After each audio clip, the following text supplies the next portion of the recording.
There's no mystery at all why it's been such a popular breed, and not only just among rich old ladies, but with people all around the world of all different backgrounds and socioeconomic circumstances. This is Bud Bacone. He's the managing editor of the American Kennel Club Gazette, which has been published monthly without a single interruption since 1889. It's a remarkably cool dog. No more handsome dog either. They're beautiful animals, very smart, but complex, and that's what makes them so companionable. They have a complex character, kind of a human-like character, and that's what endears them to owners especially, is that very interesting, almost human personality that a good poodle will exhibit. In 1955, a now-defunct tabloid reported that when a girl makes the big time, she traditionally acquires 3 things: minks, gems, and a poodle. Women were even cutting their own hair short and fluffing it up to look like poodles. Elizabeth Taylor was said to have done this with her hair to look more like her tiny poodle. In 1950 New York City, women were still looking to Paris for fashion, to Europe for literature, for architecture, for any kind of a refined pursuit. So on, in the Upper East Side of New York City, circa 1955, you bet a wealthy old widow with a lot of money was going to be seen with a poodle. The American Kennel Club is the governing body for the world of purebred dogs, managing the National Registry. They're basically the gatekeepers of what counts as a purebred dog. Do you have a dog? I do not. I have 2 cats.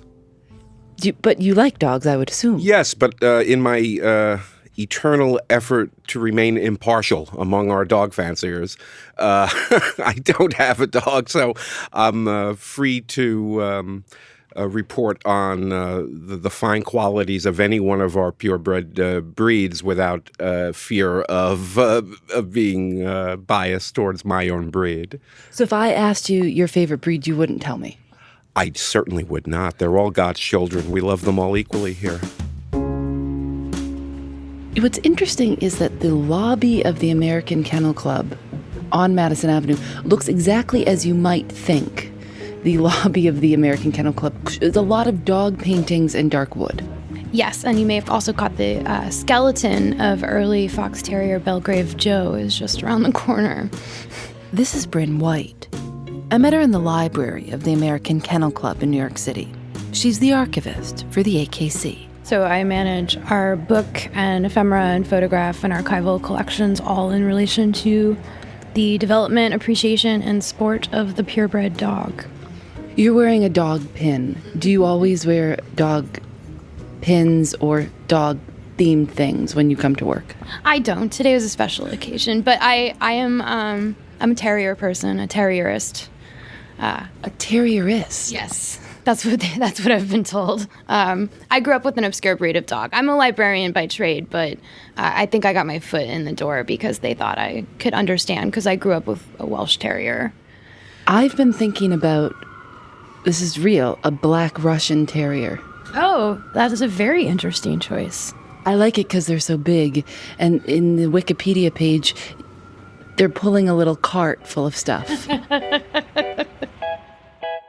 So this is the home of the purebred dog. What is the AKC position on mutts?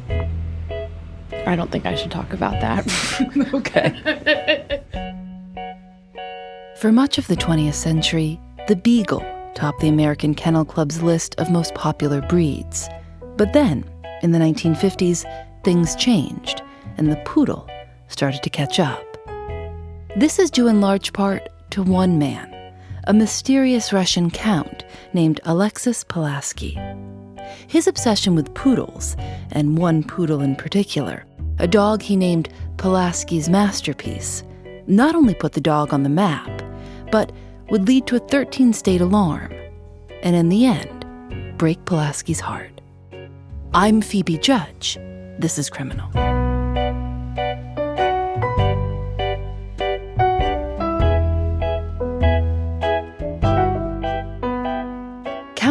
Pulaski was born in St. Petersburg in 1895 and arrived in New York City in 1926.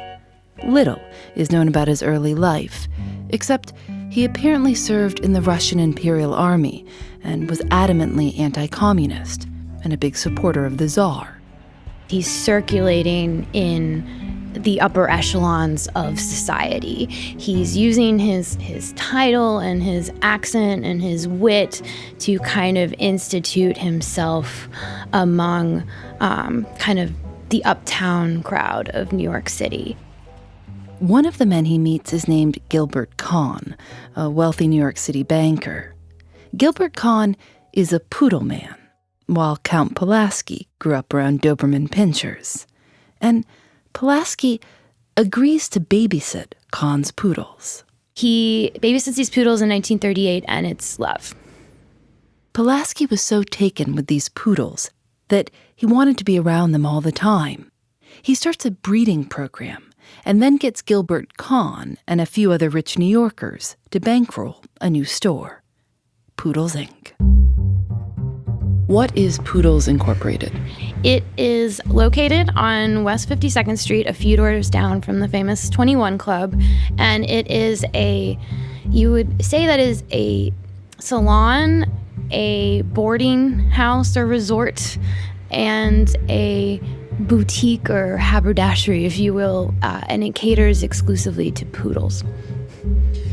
It's a club for poodles, or it's a club for poodle owners? It's a store to purchase goods for your poodle and to get your poodle's haircut, and then to also board your poodle while you're going out on your exotic vacations that don't involve the dog, although they're mostly selling things to facilitate you taking your dog on your exotic vacations. Poodles, Inc.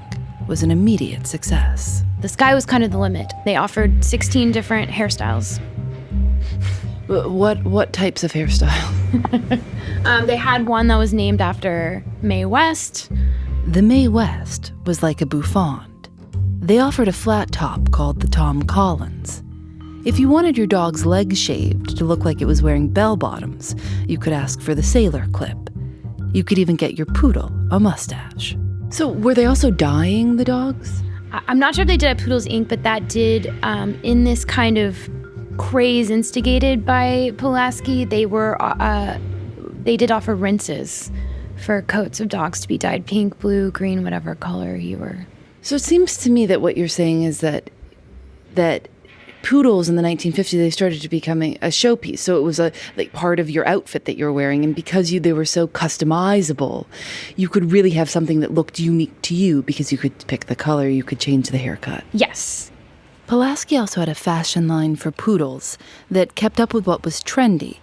He convinced high-end designers to create dog versions of whatever they were selling to department stores. So a year after the store is open, Pulaski has a litter on August 4th, 1946, and there is the largest dog in the litter. He takes a special liking to. He observes him over the course of 6 to 8 weeks and decides that this dog is something special, and then subsequently names him Pulaski's masterpiece. He just saw this innate charm in this dog. He saw a capacity to be trained in the dog. He later talks about how he admired Masterpiece's clean habits. He would lay out a piece of paper when he went to bed at night in case the dog needed to relieve himself while he was asleep. And he did not do that one night and woke up and Masterpiece had nudged a little trading card into the spot. He just searched for anything he could to replace the missing piece of paper. So he views his dog as having very aristocratic tendencies. When Masterpiece was 1 year old, Count Pulaski showed him at the Westminster Dog Show, the most prestigious show of the year. Masterpiece didn't win, but he did get attention. Pulaski would continue to enter Masterpiece in competitions, but it was important to him that dogs were primarily bred to be members of the family. He said, "The word pet often is used in a derogatory sense by show breeders, but The poodle should be bred primarily as a pet for temperament, willingness to please, and a radiation of charm. It was originally a hunting and retrieving dog. It was often used in duck hunts. And that, show dog silhouette idea we all have of the poodle was actually born in practical purposes. Like trimming the legs made it easier and more quick for them to swim. They even say putting ribbons on their tails was a way they kind of followed them through the fields. So, because a standard poodle at least has kind of a wild haircut with a lot of hair up front and then none, and then a little bit of hair sometimes around the ankle. Yes, that's what we call the lion cut. And it is said to have evolved from how they were cut back in the day when they had a more functional purpose. Would you describe what Masterpiece looked like? Yes, I should say he was a gray toy poodle. He was about 9.5 inches tall and about 8 pounds. Really little. Really little. And he was not cut in that lion cut we associate with show poodles. Pulaski designed what he called a rigid masculine cut for Masterpiece that just trimmed him in the midriff. So he had his own silhouette. What does a rigid masculine cut even mean? I really don't know. Pulaski was really into these kind of contradictions in relation to the dog. He liked to joke that he was the most useless looking utility dog in the world, that he looked like Louis XVI posing for a portrait in his little gray wig, that he looked like an aristocrat, but he had the soul of a rowdy stevedore. That's kind of one of the things I love about him is just these, it doesn't even make sense at a certain point. These notions he has about this dog embodying everything at the same time. Very quickly, Masterpiece became a staple of New York society, and Count Pulaski was invited to exclusive cocktail parties. Masterpiece was the guest of honor and would perform his tricks for all these rich socialites. One of his trainers was the former lion tamer at the Bronx Zoo. He's giving Masterpiece special instruction in old circus tricks and tragically dies before Masterpiece learns to walk a tightrope. But Masterpiece does walk on his hind legs. Pulaski's favorite trick is to ask, "Are you a communist, Masterpiece?" And he shakes his head no. That I think a lot of his tricks kind of involved him interacting with Pulaski. Like, it was kind of a two-person show and expressing himself through grunts and barks and head shakes or however. His fee for modeling was $25 an hour, often more than the humans he was posing alongside. He showed up in ads for stockings, beer, furs. He did a spread in Vogue. He even had his own bank account. It was reported that Rita Hayworth's third husband, Prince Ali Khan, offered Pulaski $25,000 for Masterpiece, and Count Pulaski turned him down. This led to Masterpiece's reputation as the most valuable dog in the world.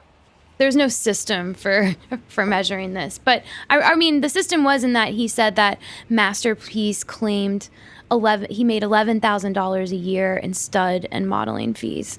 And by stud fees, we mean the right to breed the female dog to Masterpiece.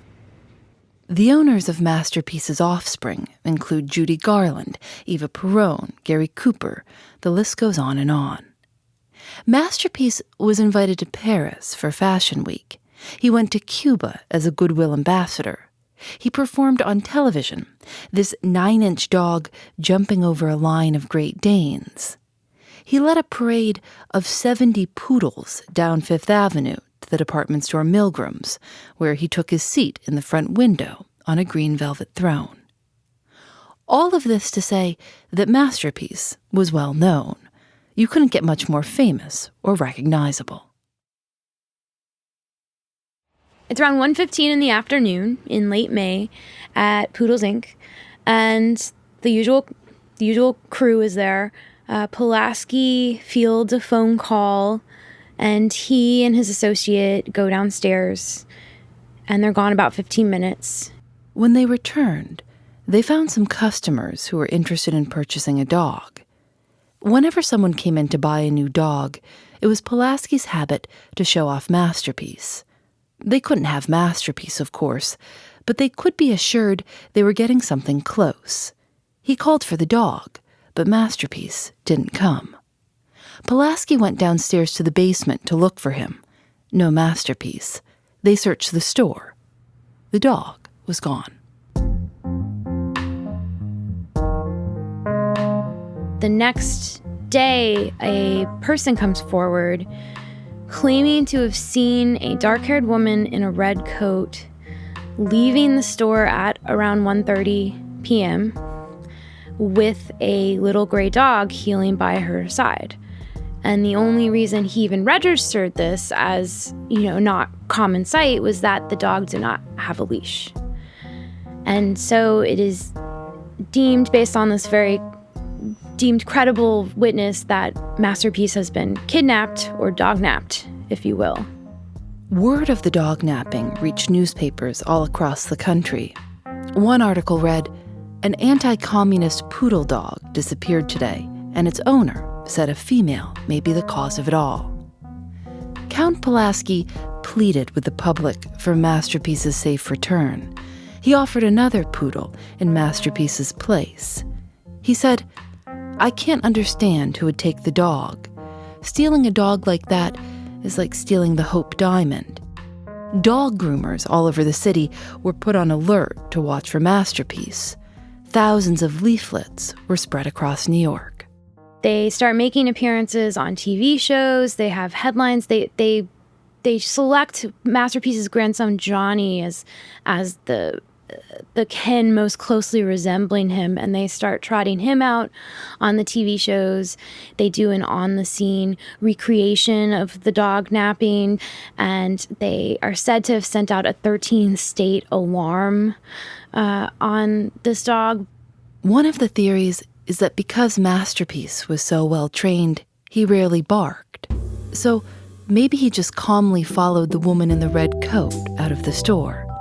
As Pulaski himself had once said, what he loved so much about the poodle was its temperament and willingness to please. What do you think happened to Masterpiece? I mean, maybe it was premeditated. Maybe this woman saw that big parade of poodles to Milgram and thought there's going to be an opening in here somewhere. Or maybe she just saw the opportunity at the moment. It presented itself. Maybe there was no criminal intent originally. We can allow for the possibility that Masterpiece just went with her. Said, "I'm getting away from this count. I'm sick of this count." Maybe he didn't understand that it was forever, the full ramifications for his action. But, there's a chance this woman thought that she was rescuing him from this kind of silly egomaniac or in this life as a show pony. Maybe it was a vindictive act against Pulaski. Maybe it was a communist. She was wearing a red coat. It kind of goes on and on. Count Pulaski held out hope that whoever had taken the dog would send a ransom note, that there was some possibility of Masterpiece coming home. All these things that he cultivated about the dog, about the breed and this dog in particular, led to this happening. And the one thing is, as dog napping was starting to happen, poodles are the most kidnapped dog. There had been a high-profile case of 7 or 8 poodles being held for ransom. Even Patricia Highsmith wrote a novel in the early 70s, A Dog's Ransom, that was about the kidnapping of a poodle. It was like the initiating action. But obviously ransom did not factor into this. There's a chance he was sold on the black market. Ali Khan. In some way, possibly. But and this was a problem before the new problem emerged, which was puppy mills. But this was something that would happen for people who wanted a purebred dog. The value of the dog is knowing who the dog is and asserting who this dog is. I mean, he was kidnapped at the height of his beauty and manhood, according to Pulaski. But when he was kidnapped, he was considered the most famous off-screen dog, like the most famous dog who wasn't a Hollywood star, who wasn't Rin Tin Tin or Lassie. And if you can't say this is him, then I don't know where the value is. But I mean, it seems very feasible that you just start cutting that dog differently, and who's ever gonna know its masterpiece? I mean, the dog could have just like lived out his days in Staten Island as a domesticated pet. I mean, there's no telling. Masterpiece was never seen or heard from again. Almost a year later, a reporter visited Poodles, Inc. and wrote that the entire shop felt like a memorial to the dog. There were still photos of Masterpiece all over the walls. In one corner, Masterpiece's green velvet throne with canopy sat empty. In 1956, Pulaski closed up shop. He turned his attention towards a poodle encyclopedia. He called it Pulaski on Poodles. He had a hard time finding a publisher, though Winston Churchill, a poodle man himself, did ask to see a finished copy. In his chapter, Poodles I Have Known, Pulaski writes extensively about Masterpiece. They have a copy at the AKC archives. It sits alongside a big black scrapbook that Pulaski made. He titled it Mr. Poodle Himself. On the front is what might be the first attempt at photoshopping. Pulaski took a picture of himself and then pasted a picture of Masterpiece under his arm. The poodle held its position at the top of the American Kennel Club's list of most popular breeds until 1982, when it was overtaken by the Cocker Spaniel. Today, it's a Labrador Retriever. Count Pulaski died in 1971 at the age of 73. His obituary in the New York Times is short, but does make space for one important fact. In 1953, a silver-gray male poodle named Masterpiece was stolen from the store and never recovered.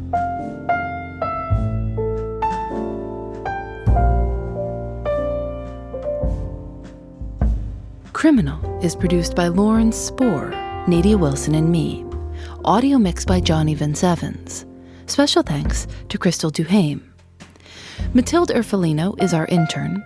Julian Alexander makes original illustrations for each episode of Criminal. You can see them at thisiscriminal.com. We're on Facebook and Twitter @Criminal Show. Criminal is recorded in the studios of North Carolina Public Radio, WUNC.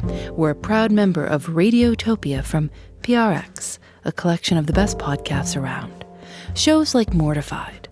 Mortified features adults doing the most embarrassing thing possible, getting up on stage and reading the diaries, love letters, and melodramatic poetry they wrote while they were growing up.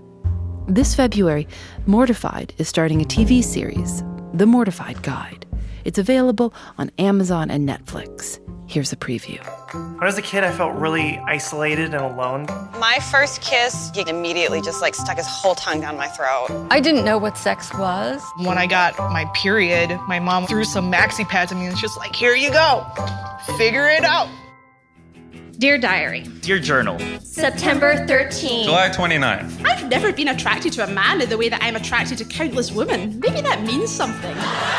Dear Diary. My body is flat, ugly, and unpubicized. Thanks, Mom. Thanks, Dad. Thanks, God. Writing the diary, I think it did help in a lot of ways. I had to learn to not give up, that I was someone that had a lot to give. I'm sorry, I'm so nervous. This is a secret journal, so get out before I bitch slap you.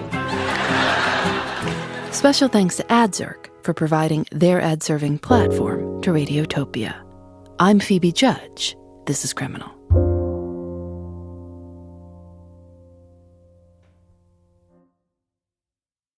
Radiotopia. From PRX.